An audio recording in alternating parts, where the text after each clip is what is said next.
Olá, queridos amigos. Eu sou um servo de Deus. Essa é a nossa gota de sabedoria de hoje. É a segunda gota dessa série Gratidão, Memória da Alma Curada. Gente, quem me acompanha há muitos anos, o projeto Gota de Sabedoria completa 10 anos agora, em novembro, né? Então, quem me acompanha sabe que eu tenho muito cuidado com exposição, com ego, com sentimentos de exaltação. Então eu tenho muito cuidado com isso. Mas eu preciso, nesse momento, falar algumas coisas a meu respeito para você entender esse tema. Eu sou de uma família de 6 irmãos. Minha mãe, professora. Meu pai, motorista de ônibus, de táxi, de caminhão. Posteriormente, líder de motoristas.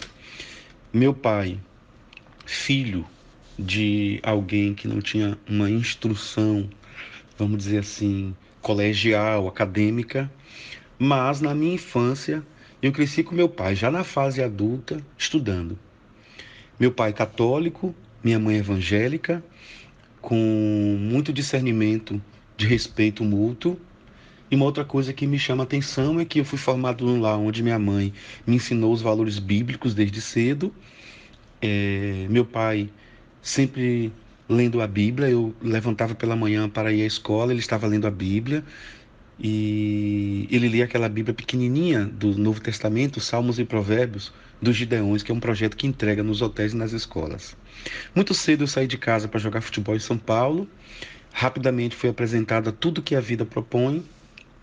E desde cedo eu ouvia meu pai e minha mãe falar sobre gratidão. Por que eu estou contando tudo isso a vocês? Porque eu acredito muito que pessoas que desenvolvem o entendimento do que é a gratidão são pessoas diferenciadas na vida. E agora, para falar um pouco mais, nós estamos nessa segunda gota, eu estou utilizando o texto de Lucas, capítulo 17, para falar um pouco mais, a minha formação, ela não é uma formação, eu diria que muito organizada. O que é uma formação organizada? Alguém que vai, faz um curso e ele sonhou com aquilo desde criança. A minha não foi assim. Ainda jogando futebol, eu começo um curso de administração. Depois eu recebo um chamado pastoral e eu faço um curso de teologia que compreendia 5 anos, onde eu não me encontrava naquele curso como pastor. Eu jamais imaginei na vida que eu fosse alguém que falasse em público pela minha timidez. Já na fase adulta, eu identifiquei um TDAH e lido com isso com a maior tranquilidade da vida. Deus me ajudou muito, fiz terapia, mas sou um milagre porque os sintomas hoje em dia são praticamente zero e eu recomendo sempre que as pessoas procurem um profissional. Com o milagre que aconteceu na minha vida, eu não estou dizendo que você vai abandonar o tratamento. Uma outra coisa que acontece na minha vida é que depois que eu saio desse curso de teologia, eu ainda continuo me sentindo a pessoa mais inadequada. Eu não me considerava digno de ser um pastor. Também pela timidez, como eu falei, mas uma autoestima muito baixa, sobretudo uma capacidade que eu tinha de ver sempre o outro como alguém capaz e ou não, inadequação. Por fim, eu vou procurar um curso de psicanálise, onde é um curso de psicanálise técnica, eu fiz 2 anos e meio, e ali eu buscava algo para a minha vida, para melhorar, e não sabia que Deus estava me preparando para melhor servir como pastor. Sou pastor de tempo integral, atendo de forma gratuita há 16 anos. Depois eu fui fazer uma especialização em terapia de família em São Paulo.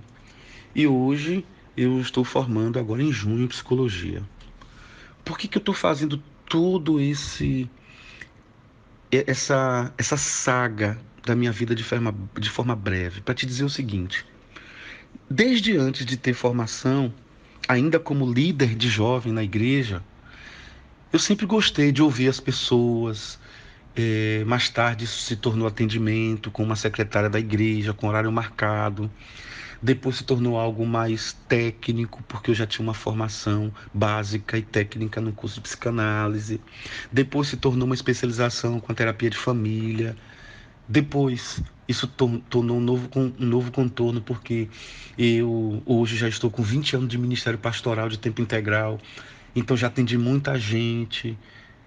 Agora, um novo olhar na minha vida, que nos últimos 5, 6 anos, eu adentrei na faculdade de psicologia e estou concluindo agora em mês. Então, querendo ou não, tem todo um histórico por trás da minha fala. E esse histórico, nessa segunda gota, é para te dizer o seguinte: eu falo de gratidão muito além do que eu leio nos livros, nos trabalhos acadêmicos, nos contextos de livros que já li.